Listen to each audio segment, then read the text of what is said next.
शैतान है।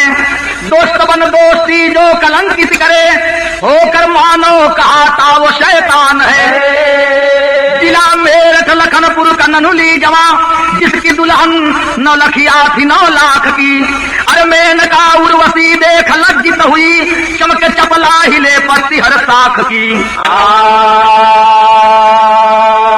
भैया हो, पहले बात क्या समझना होगा। जिला मेरठ में लखनपुर गांव में नन्हुली नाम के एक आदमी रहलन, और नन्हुली बेचारे दुल्हन जब घर में आई हो तो ओकर नाम रहा 9 लखिया, और जितना सुंदर 9 लखिया का नाम उतना 9 लाख का रहबो कई। कहे का मतलब कि इतनी नहीं की इतनी नहीं की इतनी नहीं की कितनी नहीं का बताई, समझ अपन मनवा से तुलना कर। अरे बड़ी नीक है, समझ ला देखा कि ना पर करे जा लौट जा। अब यहीं से कहानी का शुरू हो गई। गांव में एकदम सुंदरता का तारका मच गया। तो कवि जी लिखलन 2 जन बड़ी अच्छी बात क्या कि अरे हुस्न देना सर देखे बात सर जो है बात कि अरे आए मुसाफिर भटकता है क्यों दर बदर, मुसाफिर भटकता है क्यों मुसाफिर भटकता है क्यों दर बदर। अरे आए मुसाफिर भटकता है क्यों दर बदर, अरे दोनों आलम का रहा बर मदीने में है। अरे मुसाफिर भटकता है क्यों दर बदर, अरे मुसाफिर भटकता है क्यों दर बदर, दोनों आलम का रहा बर मदीने में है। अरे मुसाफिर भटकता है क्यों दर बदर, मुसाफिर भटकता है क्यों दर बदर, अरे दोनों आलम का रहा बर मदीने में है। अरे नौ काबा में है नौ काशी में है, अरे नौ काबा में है नौ काशी में है, खोल कर देख बंद तेरे सीने में है। नौ काबा में है नौ काशी में है, नौ काबा में है नौ काशी में है, खोल कर देख बंद तेरे सीने में है। नौ काबा में है नौ काशी में है। लेकिन नौलखिया की सुंदरता कभी दुल्हन भाव लेलन कि भगवान जिसको सुंदरता देना है तो उसके साथ एक चीज और दे दो। क्या कि अरे हुस्न देना खुदा तो सिफारिश मेरी, अरे हुस्न देना खुदा तो सिफारिश मेरी, हुस्न में थोड़ी आबरू मिला दीजिए। हुस्न देना खुदा तो सिफारिश मेरी, हुस्न देना खुदा तो सिफारिश मेरी, अरे हुस्न में थोड़ी आबरू मिला दीजिए। हुस्न देना खुदा तो सिफारिश मेरी, हुस्न देना खुदा तो सिफारिश मेरी, अरे हुस्न में थोड़ी आबरू मिला दीजिए। अरे आबरू है जहाँ हुस्न कुछ भी नहीं, अरे आबरू है जहाँ हुस्न कुछ भी नहीं, माता बहनों का दामन सजा दीजिए। आबरू है जहाँ हुस्न कुछ भी नहीं, आबरू है जहाँ हुस्न कुछ भी नहीं, अरे माता बहनों का दामन सजा दीजिए। आबरू है जहाँ हुस्न कुछ भी नहीं। भैया हो, अब यहीं से कहानी की शुरुआत हो गई। और जो गांव में नन्हुली के घर पड़त रहा, नन्हुली के औरत नौलखिया बड़ी खूबसूरत, ओकरे खूबसूरती के चर्चा गांव में फैल गई। लेकिन शुरुआत ने कहा कि अरे देख पूनम का चाँद नन्हुली मुग्धम मस्ती में दिया।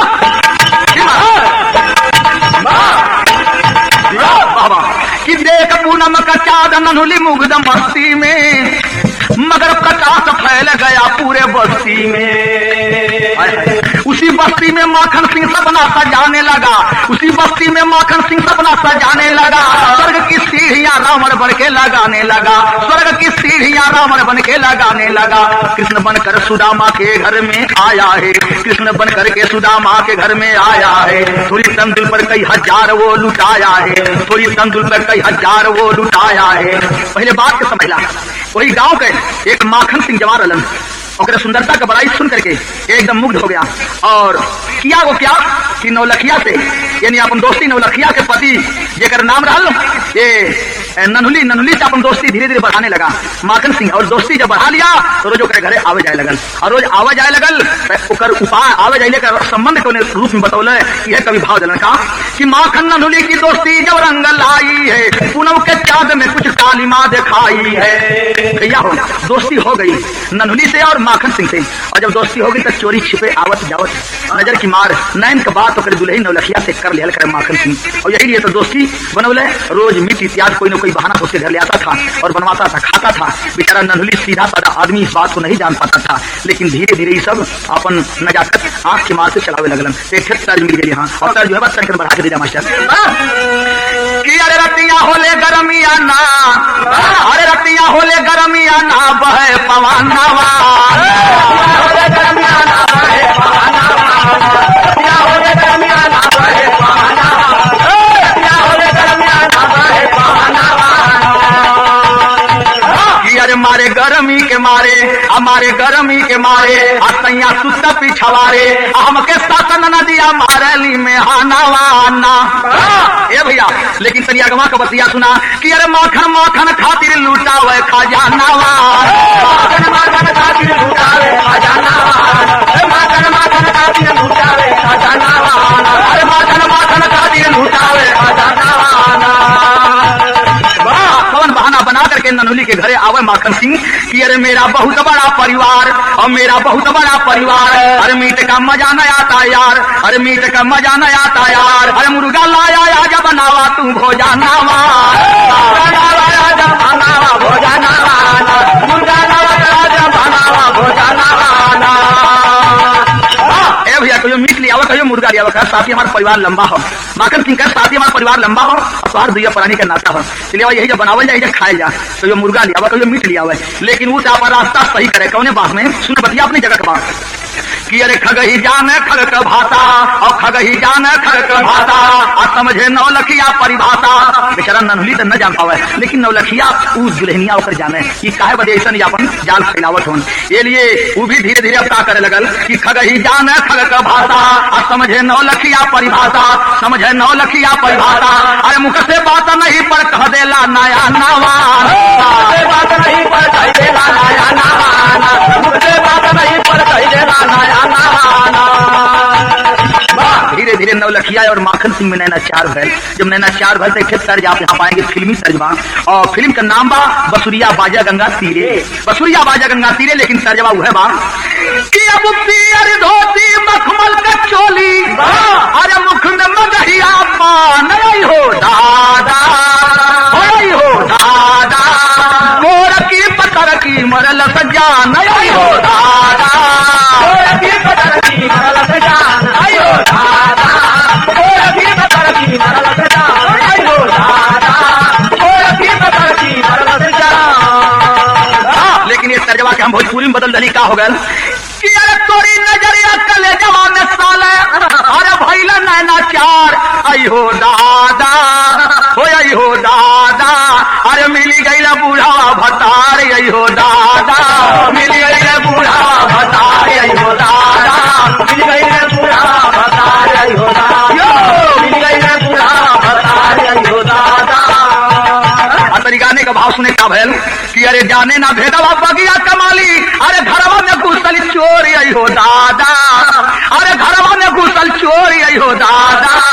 एक बात बड़ी मजे का और ये बड़ी मजे का बात कि जाना ने भेदवा बगिया कमाली, अरे घरवा में घुसल चोर आई हो दादा, अरे मजा लूटे चकई चकोर आई हो दादा, मजा लूटे चकई चकोर आई हो दादा, मजा लूटे चकई चकोर आई हो दादा, मजा लूटे चकई चकोर आई हो दादा। जब कहीं बेचारा नन्हुली चल जा, माखन सिंह धीरे से घर में आवे और दुल्हन नौलखिया के साथ उसका प्रेम हो गया था, चोरी चोरी अपन मौज मस्ती लूटे, कभी लिखलन कि मजा लूटे चकई चकोर आई हो दादा।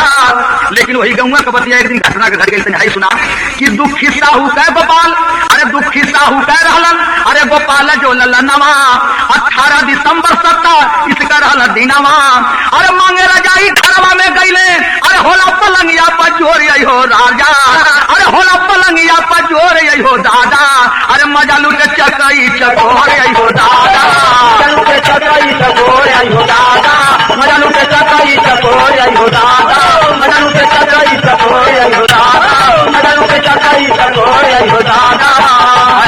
वही गांव में बगल में घरल दुखी साहू का उनका लड़का गोपाल था। 18 दिसंबर सन 87 की बात है बाबूजी। 18 दिसंबर 87 में 18 दिसंबर को उसी गोपाल के दुखी साहू के लड़का गोपाल का तिलक का दिन था और दिन तिलक ललन। तो संयोगवश वो लड़का गोपाल जो है नन्हुली के घरे रजाई मांगा खाती बिस्तर मांगे बदे पहुंचल है और जब अंदर देखल तो नन्हुली घर पर न रहलन। मिल गया माखन घर में। वो कर क्या रहा था, माखन और नन्हुली की औरत जिसका नाम है नौलखिया, दोनों हम बिस्तर एक पलंग पर सोए थे। ये खबर जब देखला गोपाल को देख करके फिर वहां से भगल और देख करके भगल। लेकिन कवि जी के यहाँ लिखा के पढ़ल का लिखे पढ़ते सुन जा कि अरे भागी तवस्तर माँ के कोकिला, कि अरे भागी है तवस्तर माँ के कोकिला, अरे रजनी लुप्त हुई दिन करकी आभा पाकी। कवि जी थोड़ा सा भाव दिलन कि गोपाल को आए तिलक द्वारे छाया था मधुमास, माखन माखन लगा के पकड़ा दाना ताका हुआ विकास, लगा के रस्सी दबा दिया धोखा हंसता रोता विश्वास, धरती पर गिरते ही लड़का गोपाल की टूटी है सांस। जब माखन के और नौलखिया के देख करके भगल चला लड़का गोपाल और तब तक देख लिया माखन और दौड़ा करके गोपाल को पकड़ लिया, पकड़ कर फिर घर में ले गया और घर में ले जा करके और गटाई में रस्सी लगा करके और जोर जोर से खींचे लगल और खींच करके जब छोटा है लड़का गोपाल जो है छोटा सा लड़का बाबू जब जमीन पे गिरल तो उस बेचारे के प्राण पक्षुर निसर गए। जब उन्हें लड़का का आज तिलक द्वारे आल बाटन आज श्रृंगार साज सब उत्सव में लोग बाबूजी आज वो लड़का के माखन पापी जो थोड़ा सा अपने ऐश आराम खातिर और नटई दबा करके जब जान ले लेलन बचवा के लसिया सब किनारे ए नन्हुली ए नौलखिया और माखन छिपा देलन।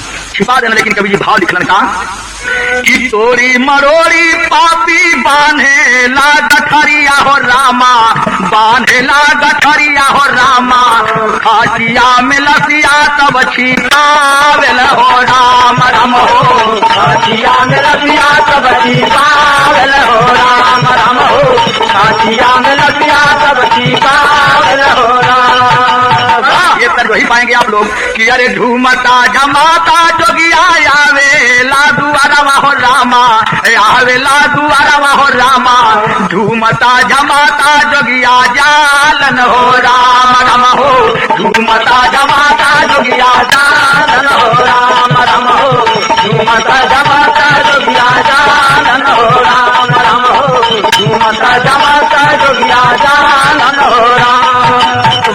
गोपाल बेचारे का लाश तोड़ मरोड़ करके बाबूजी और गठरी बना कर खांची में सब रखलन। खांची में रख के कैलन सरकार ने सुना कि अरे तोरी मरोड़ी पापी बांधे ला गठरिया हो रामा, बांधे ला गठरिया हो रामा, खांचिया में लसिया तब छिपावेल हो राम राम हो, खांचिया में लसिया तब छिपावेल हो राम राम हो, खांचिया में लसिया तब छिपावेल हो राम। अरे कहा मेहमान साहू बोला वाला लनवा हो रामा, बोला वाला लनवा हो रामा, कहवा गोपाल नाही आवेल हो राम राम हो, कहवा गोपाल नाही आवेल हो राम राम हो, कहवा गोपाल नाही आवेल हो राम। साहब जिसे कहते साहब अपने बेटवा गोपाल के बलवा तिलक चढ़े, लेकिन गोपाल बेचारा का तो लाश तोड़ मरोड़ के पापी ये माखन सिंह जो बाबूजी एक खांची में रख ले बा और खांची में रख करके और खांची के अगल बगल से लाश के चारों तरफ से गोबर रख दिया और समझा दिया नौलखिया से जब नन्हुली आता है उसे कह दो कोई बहाना बना करके तबियत खराब करके ले जाकर गोबर सिवान में फेंक दिया।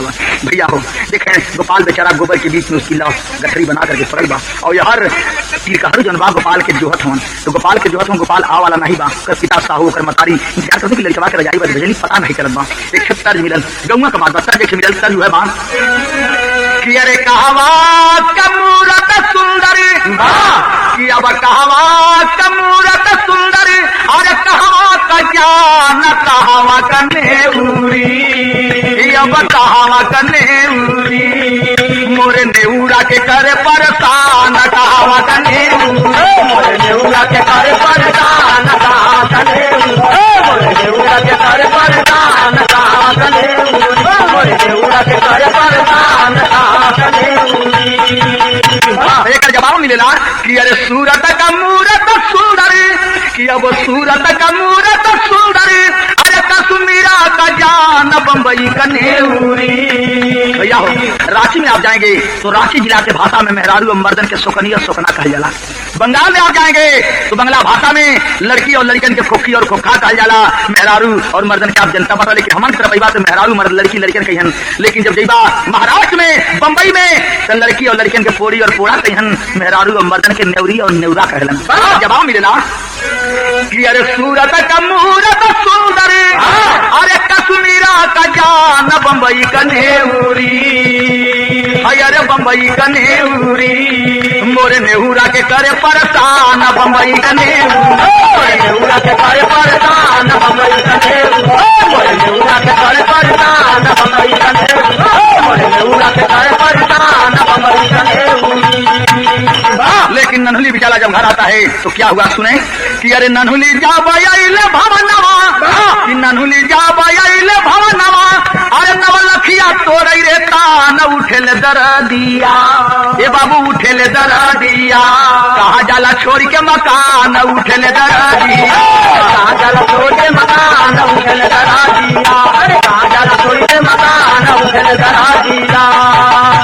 देखला कल क्रिया चरित्र है के भगवान तक भी नहीं समझ पोलन। देखें क्रिया चरित्र कर देती है। कल कि हमारे पेट में दर्द उठत है, अपने स्वामी नन्हुली से कहलन नवलखिया कि हमारे पेट में दर्द बा, मकान छोड़ करके कहीं जामत, एक से काम करदा का कल सुने नखरा बनोलन कि अरे दर्द से फूले मोरा, अरे दर्द से फूले मोरा, देखाया बपेटावा हो, देखाया बपेटावा हो, देखाया बपेटावा हो, देखाया बपेटावा, अरे गोबरा ले जाए के तू फेंक आइबा खेतावा हो, फेंक आइबा खेतावा हो, फेंक आइबा खेतावा हो, फेंक आइबा खेतावा। कि खांची में गोबर रख ले हैं और जब से गोबर खेतवा फेंक ले होता है पेट में दर्द है। नन्हुली बेचारा क्या जानता है, अपने दुल्हन के बात मान गल और मान करके कई दिन का सुना कि नन्हुली न जाना भेदवा, अरे लेके खांची चल दिया सीमान उठेले दरदिया, अरे उठेले दरदिया, कहा जाला छोड़ के मकान उठेले दरदिया, कहा जाला छोड़ के मकान उठेले दरदिया, कहा जाला छोड़ के मकान उठेले दरदिया। नन्हुली बेचारा खांची गोबर वाली सर पर ले लिया, उसे क्या मालूम कि इस गोबर के बीच में बच्चे की लाश है, और लेकर के गोबर फेंका बदे खांची जब जाए लगलन है कवि जी के थोड़ा सा भाव देवे के परल कि हर मतारी जो लेकर के स्त्री का दरवाजे आज हम तिलक वाले जुगल बटन आज माई अपने बचवा गोपाल के खोजत करो कैसे कि रोवेली यशोदा मोर, अरे कहवा गोपाला गईले, अरे धक्का धक्का करे कहे ममता का छतिया, करेला इशारा माखन दाल में कुछ काला बाटे, अरे नन्हुली यही टाइम कहवा लेके जाल खचिया। देखें सब कुछ काम ये तो माखन का ही था बाबूजी, लेकिन वो माखन अपने को बचने के लिए तुरंत पहुंच गया वो साहू जी के दरवाजे पर जहाँ तिलक जुटल है। जब ले करके खांची चल दिया है नन्हुली, तब तक माखन जा करके साहू जी को इशारा कर दिया करे साहू जी वो देखिए। अरे वो नन्हुली इस टाइम गोबर फेंकने के लिए खांची में क्या लेकर खेत की तरफ जा रहा है।